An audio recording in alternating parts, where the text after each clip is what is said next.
If you only have 1 dose of the vaccine, you're considered unvaccinated.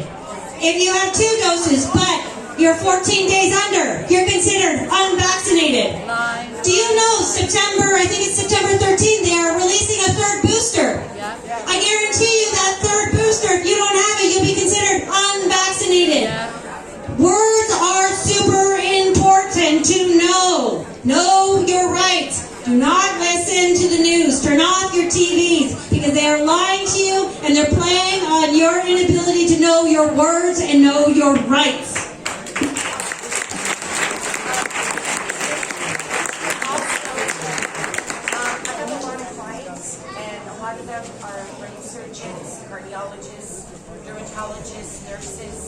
And they said their ICUs are empty.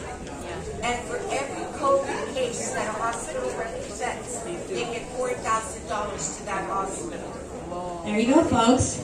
So ICUs are empty as per the doctors and nurses. Go on to Canadian Frontline Nurses. Go on to World Doctor Alliance. They'll tell you the ICUs are empty. Talk to any paramedic who is doing all the transfers. They're transferring the exact same patients back and forth to the different hospitals, so it looks like they're full, but they're not.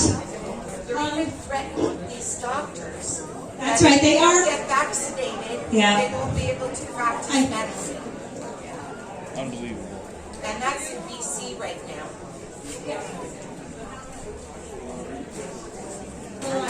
Go through this thing.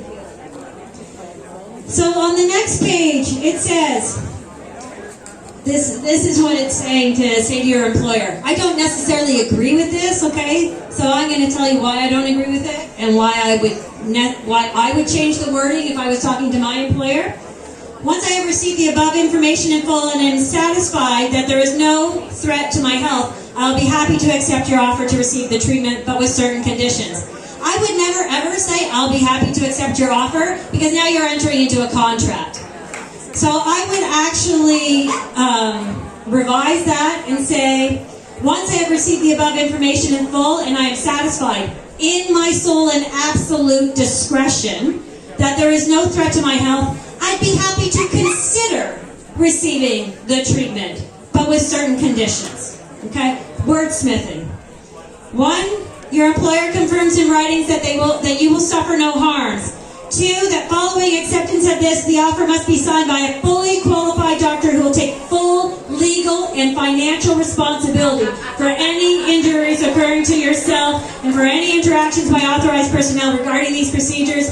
And 3, in the event that I should have to decline the offer of vaccination, please confirm that it will not compromise my position and that I will not suffer prejudice and discrimination as a result. That's how you deal with your employer.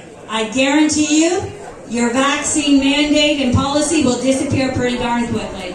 Toyota, their employees stood up and Toyota folded. They no longer have to get the vaccine.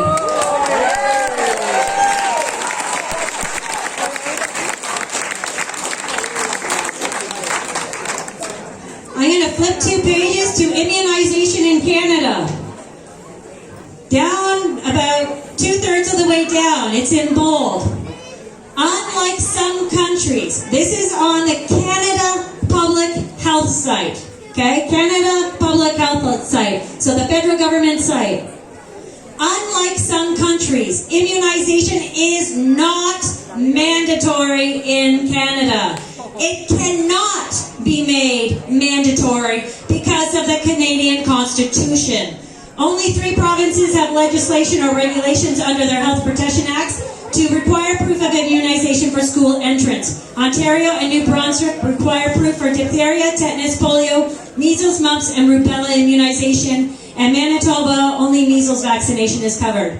It must be emphasized that in these 3 provinces, exceptions are permitted for medical or religious grounds and reasons of conscience. It goes back to creed, folks. They cannot discriminate against you because your conscience says, I don't want the vaccine.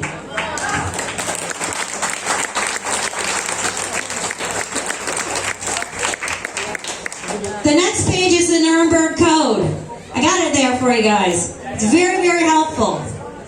Use it with your employers. The voluntary consent of the human subject is absolutely essential. Legal capacity to give consent should be so situated as to be able to exercise free power of choice without the intervention of any element of force, fraud, deceit, duress, overreaching, or other ulterior form of constraint or coercion, and should have sufficient knowledge and comprehension of the elements of the subject matter involved as to enable him to make an understanding and enlightened decision. That is the Nuremberg Code, folks. That is voluntary consent.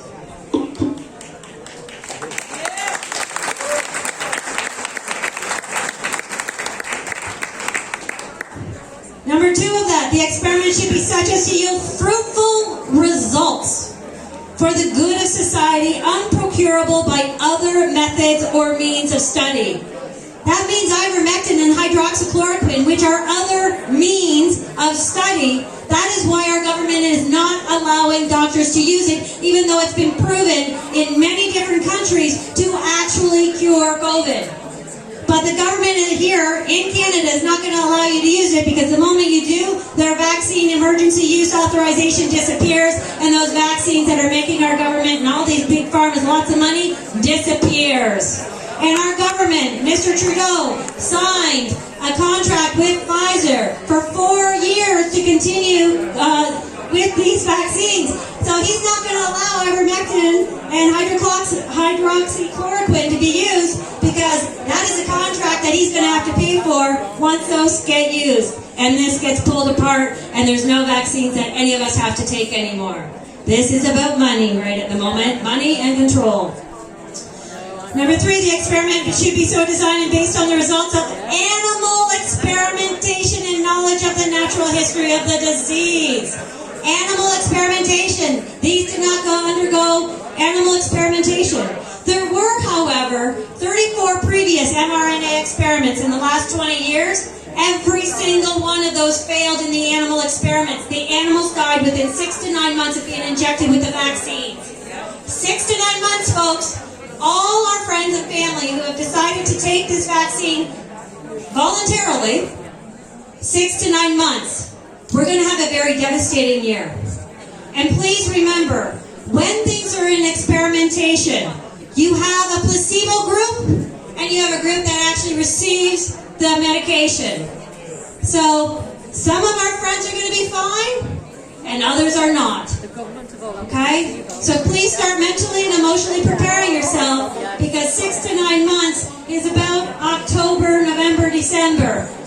And with the animals, it was when the natural virus was released onto them. That is when they died. When's our next cold and flu season, folks?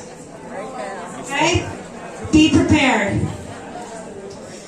The experiment should be so conducted as to avoid all unnecessary physical and mental suffering and injury. Well, we know as per VAERS over 13,000 deaths.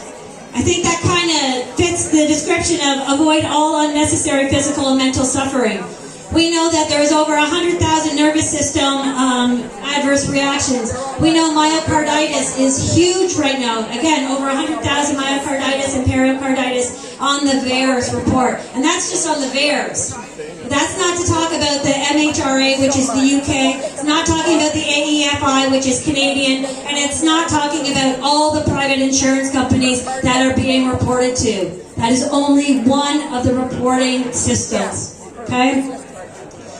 No experiment should be conducted where there is a prior reason to believe that death or disabling injury will occur. Well, we know deaths have occurred. H1N1 was pulled after 26 deaths. We've had over 13,000 deaths on the VAERS report, and yet they're still injecting people. Why? When H1N1 was pulled after 26 deaths, why after 13,000 are we still injecting people? 6, the degree of risk to be taken should never exceed that determined by the humanitarian importance of the problem to be solved. Well, COVID is a problem that affects 1% of our population, and of that 1%, 99% of them survive and recover without issue. So, can you see where that risk, the risk of taking the vaccine, mitigates or supersedes the risk of COVID? We need to know our stats and our data. And proper preparation should be made and adequate facilities provided to protect the experimental subject against even remote possibilities of injury, disability, or death. Do you know in Coburg, they were injecting people with the vaccine down at the beach? Does that sound like an appropriate facility to be injecting vaccines? So again, they are breaking the Nuremberg Code all over the place.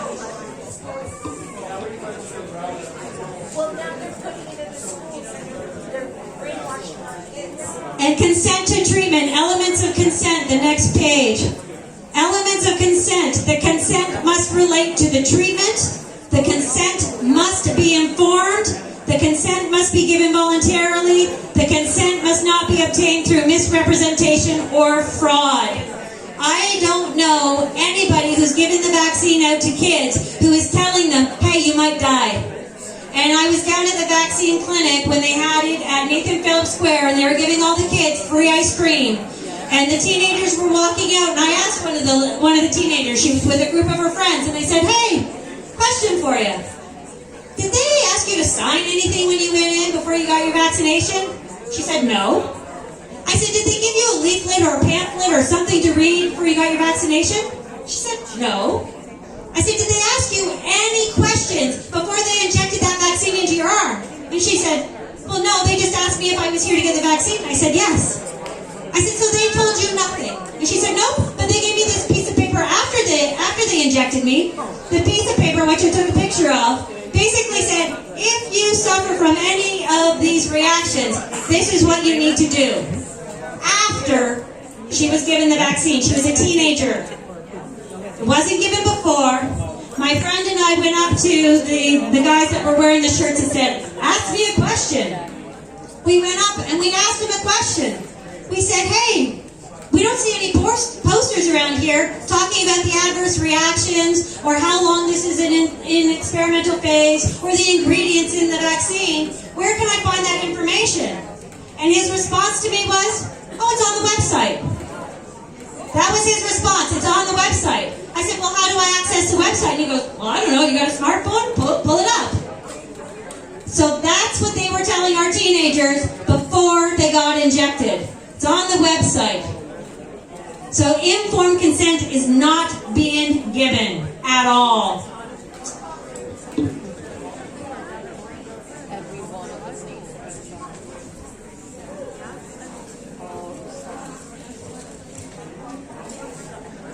I'm going to flip a few pages ahead to Freedom of Information and Protection of Privacy Act.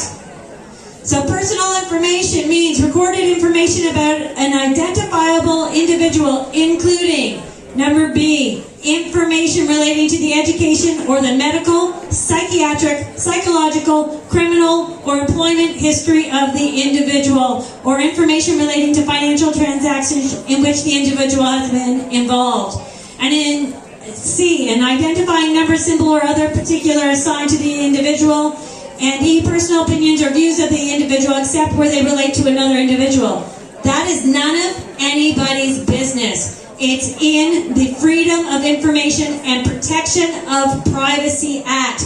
Nobody has the right to ask you any of that information. That includes your employer. It is against the law for them to ask you for your medical, psychiatric, psychological, or criminal history. It is against the law for them to even ask your opinion on COVID or the vaccines. It is against the law. It is your private information that is not to be shared. So these vaccine passports that will have that information on it are illegal to be given out. Anybody who asks you for your mask exemption and why you have it, that is illegal for them to ask. That is your own personal private information, and according to the law, it is against the law to ask for it or demand it. So I know when I was traveling, I was told I couldn't travel unless I handed over my medical records to Air Canada, and they would decide after looking at my medical records within 48 hours if I could travel without a mask. That is against the law. Anybody who asks for a medical exemption from your doctor with the reason why you're medically exempt, that is against the law. Please know your rights. It's so important to know your rights.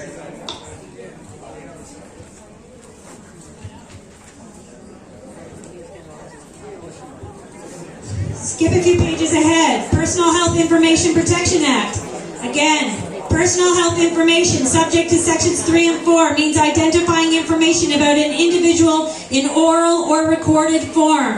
If the information relates to the physical or mental health of the individual, including information that consists of health history of the individual's family, or B, relates to the providing of health care to the individual, including the identification of a person or provider of health care to the individual. Or C, relates to the relates to the donation by the individual of any body part or bodily substance of the individual. Again, identifying information means information that identifies an individual in any of those respects. It is against the law for them to ask you. Personal Health Information Protection Act. You do not have to give that information. It's against the law. You can take action. They cannot fire you. It's discrimination if they do. If you say, that's my private information, you're not entitled to it.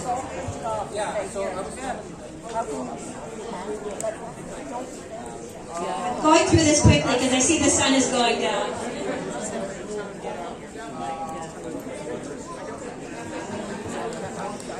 Going back to consent.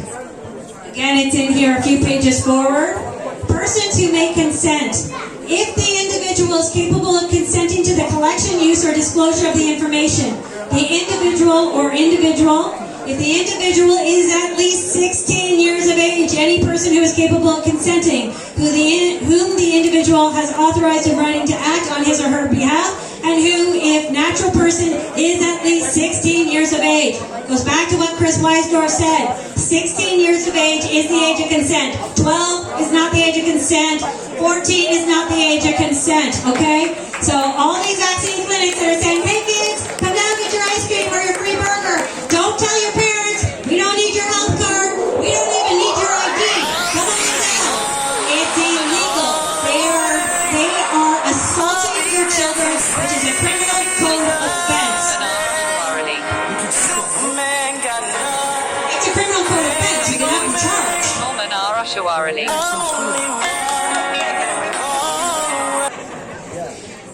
We also have, next page after that, the Genetic Non-Discrimination Act. That came into play in 2017 and actually was challenged and upheld at the Supreme Court of Canada in June 2020. That is the act that says genetic test means a test that analyzes DNA, RNA, or chromosomes for purposes such as the prediction of disease or vertical transmission risk or monitoring diagnosis or prognosis. Genetic test, section 3.1. It is prohibited for any person to require an individual to undergo a genetic test as a condition of providing goods or services to that individual, entering into or continuing a contract or agreement with that individual, or C, offering or continuing specific terms or conditions in a contract or agreement with that individual. That means nobody has the right to say, if you don't get the vaccine, you need to submit to PCR or antigen testing weekly, bi-weekly, every other day. It is against the law, the GNA Act 2017. Use it.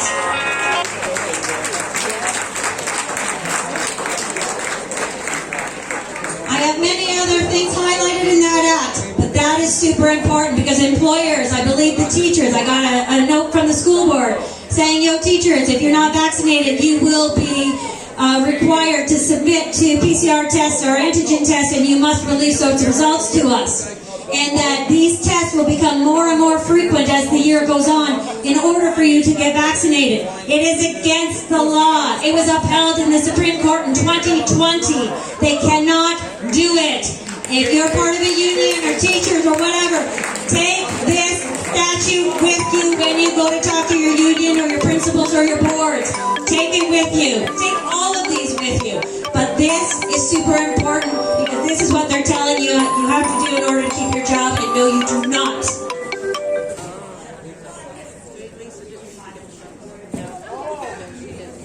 Now here, next page is the criminal code. This is really interesting.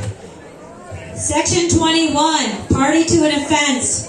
Everyone is a party to an offense who actually commits it, B, does or omits to do anything for the purpose of aiding any person to commit it, or C, abets any person in committing it.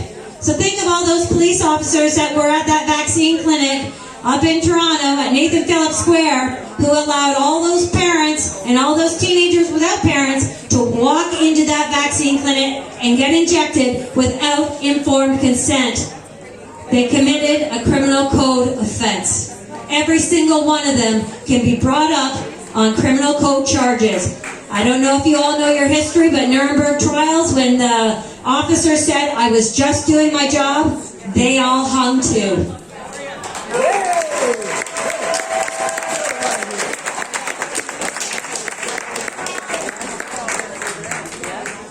I'm going to read just a few of these because I think this is really important, especially if you're an employer, because you could be brought up on criminal code charges if you have any policy that goes against any of these laws that are in these packages. And there's more laws and statutes that I didn't put in here. There's an abundance of laws, but these ones are super, super important and really, really strong. So, common intention, where two or more persons form an intention in common to carry out an unlawful purpose and to assist each other therein, and any one of them in carrying out the common purpose commits an offense, each of them who knew or ought to have known, thinking of our government officials, ought to have known that the commission of the offense would be a probable consequence of carrying out the common purpose is party to an offense. So all those police officers, all of our government officials who know the law or ought to have known the law are guilty of criminal code offenses. And where a person counsels another person to be party to an offense and that person is afterwards a party to that offense, that person who counseled is also party to that offense. So if your manager at your job is saying you need to demand a mask exemption certificate, or you need to go and have your rapid testing, or you need to go and have your vaccine, or I'm not putting you on the schedule, they are party to an offense. Criminal code offense. You can go to jail. You can be fined. Don't do it. If your work wants you to do that as manager or supervisor, don't do it.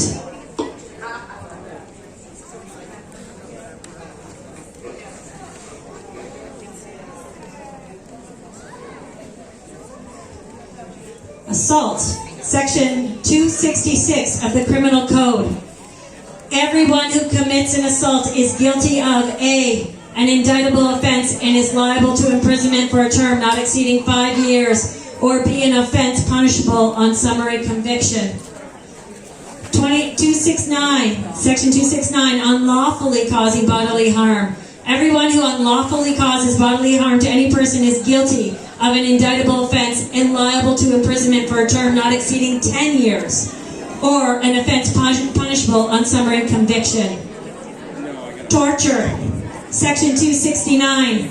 Every official or every person acting at the instigation of or with the consent or acquiescence of an official who inflicts torture on any other person is guilty of an indictable offense and liable to imprisonment for a term not exceeding 14 years.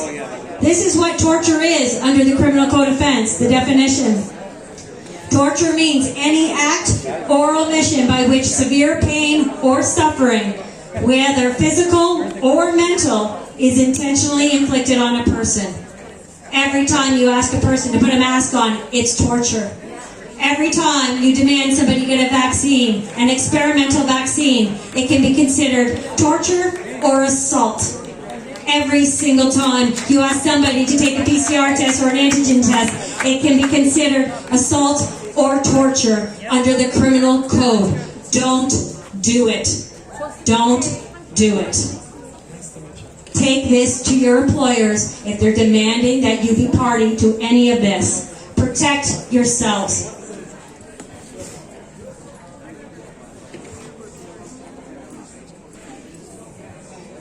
And no defense? It is no defense to a charge under this section that the accused was ordered by a superior or a public authority to perform the act or omission that forms the subject matter of the charge, or that the act or omission is alleged to have been justified by exceptional circumstances, including a state of war, a threat of war, internal political instability, or any other public emergency.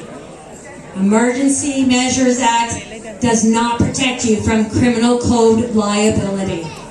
Don't do it. Do not demand people put masks on. Do not demand they get vaccinations. Do not demand that they take part in a PCR or antigen test, because it is a criminal code offense. And anybody who knows the criminal code or knows their rights, they will have you charged, and you will be charged, and you will be brought to trial.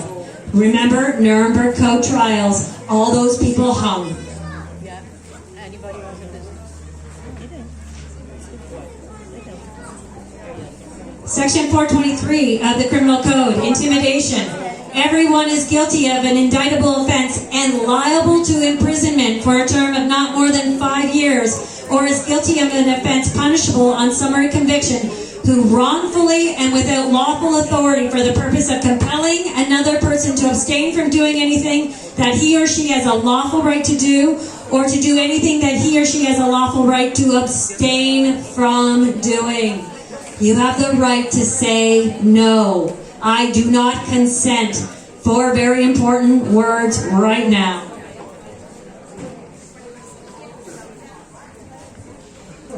After the criminal code, we have some examples of vaccine notice of liability to your employer. Feel free to serve these on your employer. Again, on the resource page, a lot of those websites will have these notice of liabilities that you can print off. If you don't have a photocopier or what have you, you can print them off and serve your employer if they're asking you to get the vaccine or do PCR testing or antigen testing. Serve your employer. I recommend serving them with some of these codes attached to that notice of liability, so that they understand you mean business and you know your rights. Okay?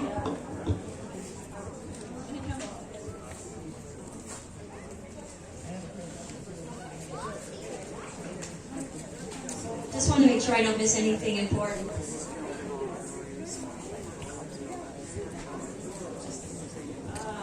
The Reopening Ontario Act. I did include this. It's the Ontario Regulation 36420. In here, this does have your mask exemption in it. I believe it's Section 2, number 4. So under Section 2, General Compliance, number 4 under Section 2, the person responsible for a business or organization that is open shall ensure that any person in the indoor area of the premises of the business or organization, or in a vehicle that is opening as part of the business or organization, wears a mask or face covering in a manner that covers their mouth, nose, and chin during any period when they are in the indoor area, unless the person in the indoor area is a child who is younger than the 2 years of age, B, is attending a school or private school within the meaning of the Education Act that is operated in accordance with the return to school direction issued by the Ministry of Education and approved by the Office of the Chief Medical Officer of Health. So right in the Reopening Act it says children attending school don't have to wear a mask. Why are they masking our kids? Why? Number C, is attending a child care program at a place that is in compliance with the child care reopening guidance issued by the Ministry of Education. D, is receiving residential services and supports in a residence listed in the definition of residential services and supports. E, is in a correctional institution or in custody and detention program from young persons in conflict with the law. F, is performing or rehearsing in a film or television production or in a concert, artistic event, theatrical performance, or any other performance. Pretty much if they're living, right? G, has a medical condition that inhibits their ability to wear a mask or face covering. H, is unable to put on or remove their mask or face covering without the assistance of another person. I, needs to temporarily remove their mask or face covering while in the indoor area to receive services that require the removal of their mask or face covering. 2, to engage in an athletic or fitness activity. So all those gyms that are telling you to wear a mask while you're in there, no you don't. It's right here in the Reopening Act. To consume food or drink, or as may be necessary for the purposes of health and safety. We all need to breathe oxygen in order for our bodies to behave appropriately and run all of our organs properly. You do not have to wear a mask just based on that. You've got an exemption. So every single one of us here has an exemption if you choose to stand in your square and enforce it as per the Reopening Act.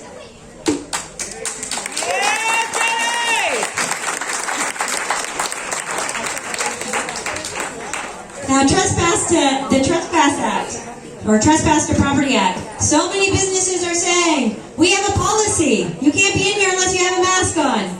Nope, I can be. One, the Reopening Act says I can be. And two, the Trespass Act says I can be. Because the Trespass Act says if you are in there causing a nuisance, then you're trespassing. But if you're in there taking part in activities that are advertised for, you're not causing a nuisance. Therefore, you're not trespassing. And that is Section 2 of the Trespass Act. Every person who is not acting under right or authority conferred by law and who engages in an activity on premises when the activity is prohibited under this act. So if the activity is prohibited, yep, you could be trespassing. However, if you're in there shopping, which is their advertised activity to do in their public store, and don't let them say, oh no, we're a private business, because oh no, once you apply for a business license, you are now a public business offering services to the public.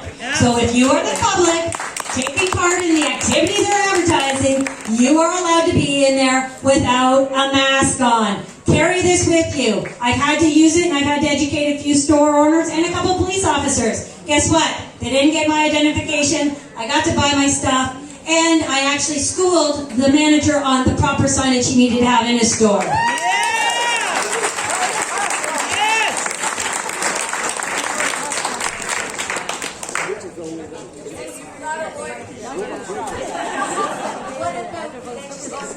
Go ahead.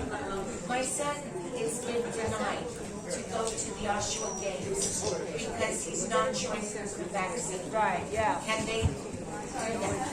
The Oshawa Games, my son is denied to go to watch a game with his friend because he's not vaccinated. Can they do that? No. I just went through all the laws stating they cannot do that. I know they're trying to enforce it, but now you've got a civil claim against them or a human rights tribunal claim, possibly a criminal code claim. Okay? You've got the tools. I've done the work, hours and hours and hours, many months, days, weeks of research. It's all here. This is no good to anybody unless you're willing to enforce it. It is so imperative right now for all of us to know our rights. And the government has been able to do what they've done to us for the last, 18 months because people don't know their rights. They're not comfortable asserting their rights. And we've been indoctrinated to go along to get along. We've been told we are Canadians and we're peaceful. Well, guys, what they're doing to us is not peaceful. They are infringing on your rights. They are assaulting you. They are discriminating against you. They are committing torture against you. And as long as you all keep letting it happen, it is going to get worse and worse and worse. Here is your arsenal to defend yourselves and to stand up for yourselves. Please use it. There's a couple other little things in there that is just for information purposes, vaccine facts. The little card that I use now I know it off by heart, so I don't need the little card. But I used to have it on a little recipe card, and I'd carry it around in my back pocket. So when I was going to rallies or going to stores or whatever, walking the streets when I wasn't supposed to, I had that card, and I would bring it out, and I would use it. And I started distributing it to people, and they started using it, and the police officers and the bylaw officers backed off. So that is in there. Some vaccine facts are in there. There's some other websites with mass studies in there. There's websites with the COVID lockdown studies in there. All of those are fantastic information. If you're getting a lot of pushback, pull them out. Give them to your employers. Give them to your family and your friends. Let them look and read. But at the end of the day, it is up to you to assert your rights and stand in your square and don't give in, because the moment you consent, a mandate is just a recommendation until you consent. It is not law. Canadian law has very specific procedures and protocols to go through in order for it to be law. These are mandates, they're recommendations that require your consent. I do not consent are the four most important words in your life right now. Thank you for coming out.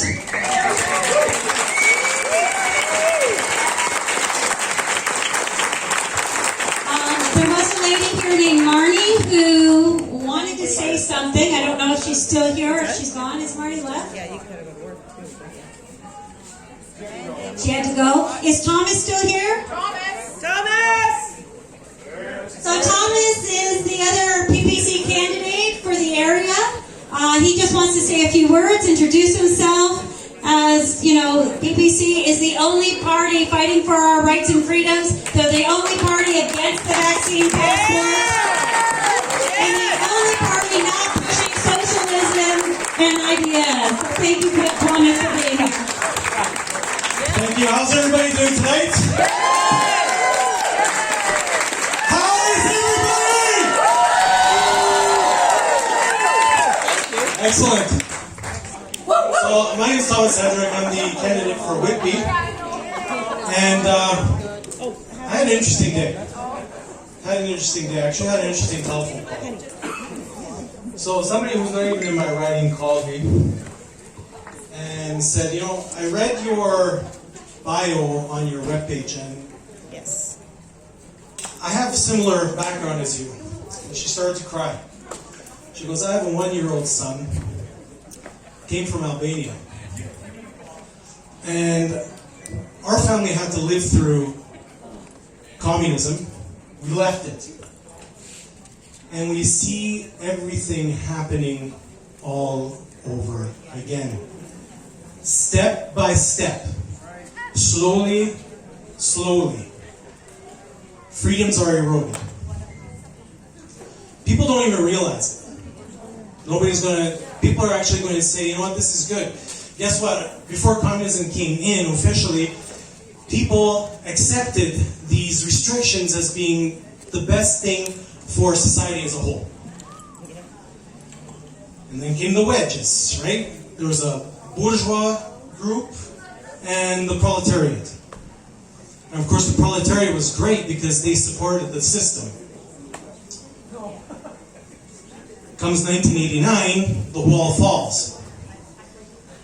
Eastern Bloc becomes democratic. In Hungarian we call it rendszerváltás, meaning change the system. And you know, that's my background, Hungarian. And we actually believed it. We believed that it was a change of system. And as time went on, we were saying, you know what, it's hard, but we're getting there. And now we say módszerváltás. So not changing system, but in changing method. It's the exact same thing. We've realized that there's no difference in what was happening prior 1989 to what is happening now. Everything repeats itself. In Canada, we've been fortunate. God has blessed us with freedom, with everything that we've ever wanted. The problem is we've taken it for granted. We haven't thanked the Lord, and we haven't thanked for what we've been receiving all these years. We've taken it for granted. Unfortunately, it's our fault because we've allowed it. But guess what? We have a chance to turn it around before it's too late. And it is up to each and every individual who's sitting here. Doesn't matter what your background is, who cares? Because we're all created equal. We're all created the same. We all have the same values. We're all human. Everybody's created free. To live free and make your decisions on how to live. At the end of the day, it is you who will live with the consequences. It's not my problem at the end of the day. But we are here to help each other attain our freedom and maintain that. That is everybody's responsibility. It will become more and more difficult. Nobody, I hope, has any illusions of that. That it will not be more difficult. That it will not be harder as we move forward. Because the darkest is before comes the light. We know this. We've heard this before. But it is true. Trust me, we've lived it. My grandparents sat in communist prisons long enough. My parents had to leave before they were taken in prison and perhaps face execution. That is what we are facing. But don't be afraid. If we have each other's back, there's no need to be afraid. And it is this party, the only one, that is speaking about freedom, speaking about your rights, speaking about every person is equal. And that we are united if we stick together and if we have each other. Please let's not forget that. Please remember who to vote for on September 20th. Who are we voting for? PPC! Who are we voting for? PPC! Freedom for all. Thank you very much. Thomas Androvich. What a great guy. And what a great group we have here. I think we're getting close to the end. I think we've had a lot of great information, enthusiasm. Being together is the best. I just want to let you know, he's gone, but there's a guy named Spencer who's he's a war vet for Canada. He's a former police officer, and he wanted me to let you guys know that the police union is kind of taking a stand against these vaccine mandates, and they're having a rally in support of the police union on Thursday at 1 to 5 at 40 College Street. I'm sure you can find it online, but There is hope. he said that kind of the Toronto police union is so influential that as they go, many other go. And That's awesome. if they're standing with us, I think we should stand with them. And the nurses are tomorrow 1 o'clock, guys. So there's a lot of battles to be fought. So that's Thursday 1 to 5 nurses. And if you guys don't mind, if you're a believer in God or not, it's okay, but I think we're in such a crazy time that I think we need God to help us through this. We don't know where to turn.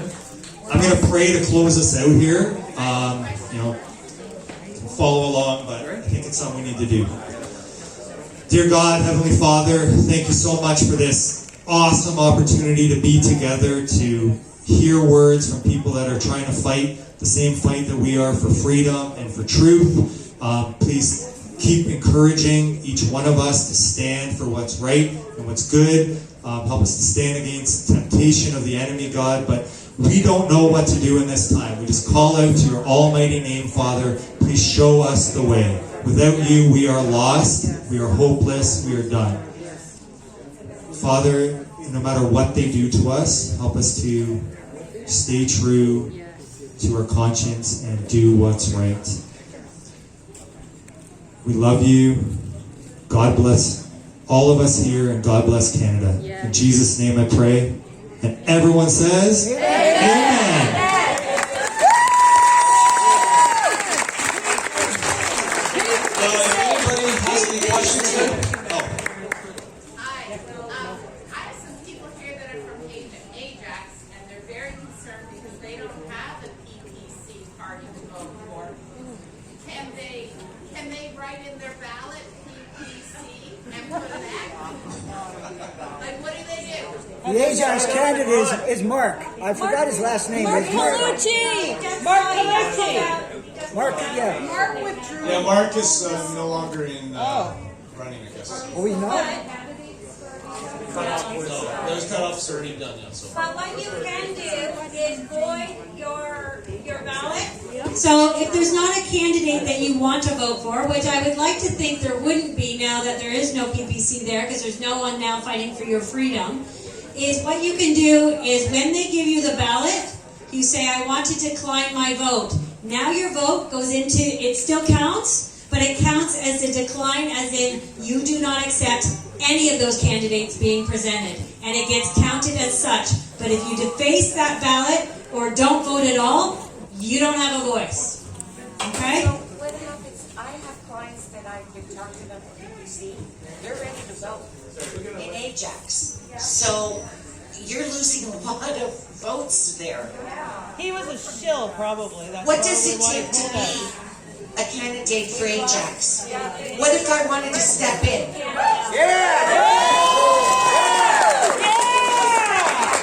Yeah, it's kind of too late now. So. That would be awesome. You want to come up here for the light? My nephew said if you told me if you take a ballot and you get your ballot registered and you vote for nothing, that is a protest vote saying I do not believe in any of these parties on this list. Absolutely. You'll be registered as having voted, but you will not support any party that you did not want to support. Yep. Thank you. Also, we got one comment for a second. Just present yourself. Something interesting that we came across today. He's just wanted to. He's not up. You want to share something? Yeah. So what's going on is here. My name's Don. Anyway, if you guys have any questions, I'm with Rise Up Durham too. Jody here is part of that whole scenario too. So if you have any, we're on Facebook. We're trying to get a team as well to be part of, to go into stores that are rejecting us. To just come as a whole. Like Costco is one of them right now because they just like are like police force, right? So, But Costco's a different beast all unto itself because it is not open to the public. It is a membership only. So there's a lot of gray area. I'm not saying that they get to circumvent and discriminate against the law, but there's a lot of gray area around stores that are not open to public. What about China Tiger and Walmart? No, they're open to the public. They've been discriminated.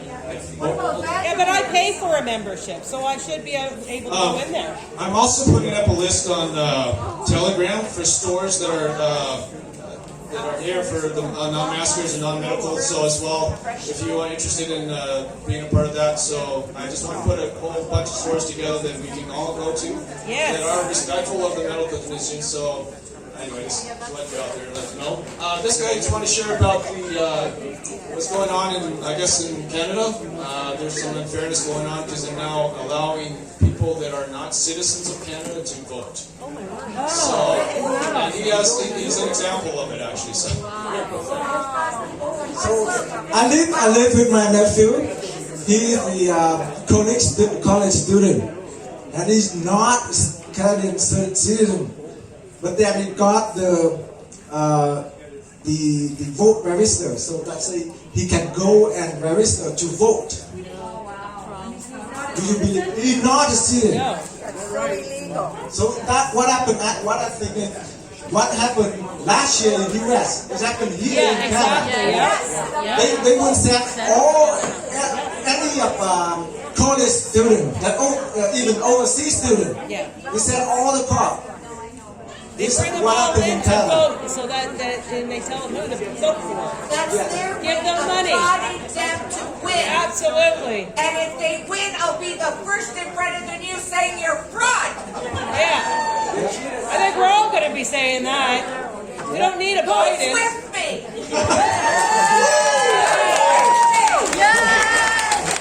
anyway, thank you everybody for coming out here.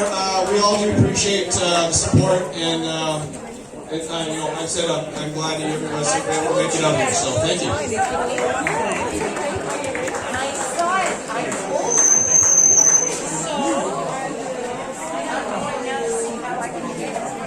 Sorry, who's asking is Rise Up Durham, and we're on Telegram.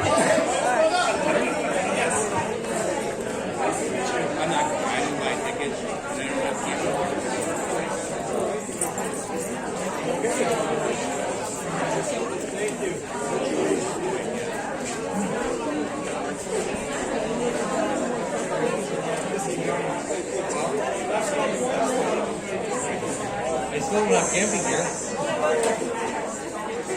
matter what, I still need that camping gear. Like just like lay in the middle of the field. Yeah, sorry, if anybody has a question, my name is Don Khoe. Don K goes and make it easier. So I'm on Telegram as well as Jim. Jim is also from Rise Up DURHAM. He's also in charge of the whole shebang here. So.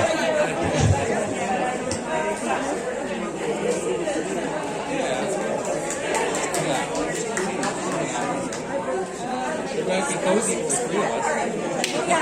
But that would work well just for me.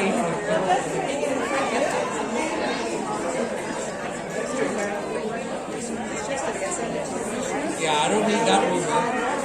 Jim and Jody sleeping in the tent. That would just very awesome.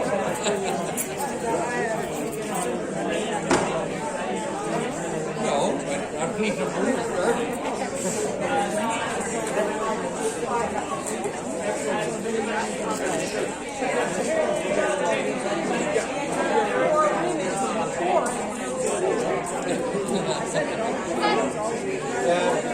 Probably more road trips are coming up.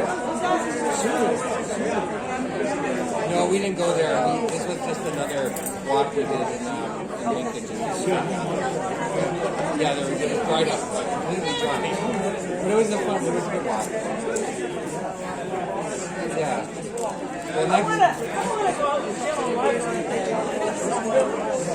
The only thing we didn't do that we really wanted to do was the go-kart track, but it was expensive, and it was a lot, like a 40-minute lineup for basically a 5-minute walk.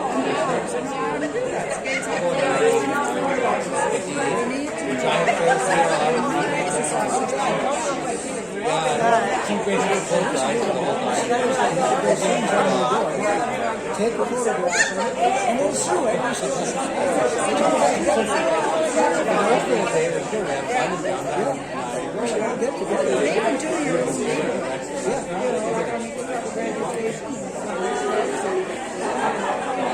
The next,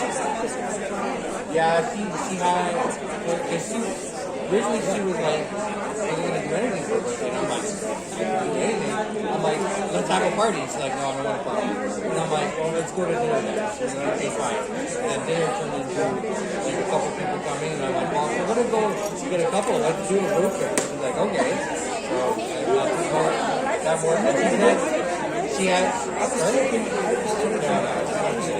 she said she had probably the best birthday she's had in very, very long time.